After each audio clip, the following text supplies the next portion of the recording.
अगली रात राजमहल में रंभा की छवि उसकी आंखों में बस गई थी।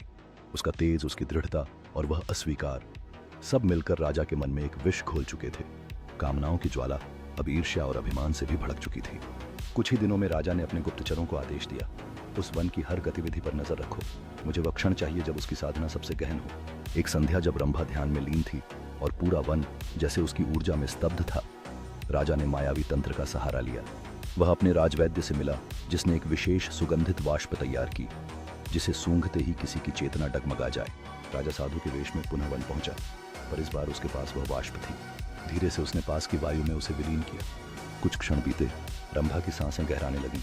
उसका ध्यान टूटने को था, पर तभी उसकी आंखें खुली। वह उठी और उसकी दृष्टि सीधे राजा पर पड़ी। राजन, उसने कहा, स्वर अब भी शांत, पर आंखें ज्वाला सी तपस्या को बाधित करने का विचार ही तुझे स्वयं से दूर कर देगा।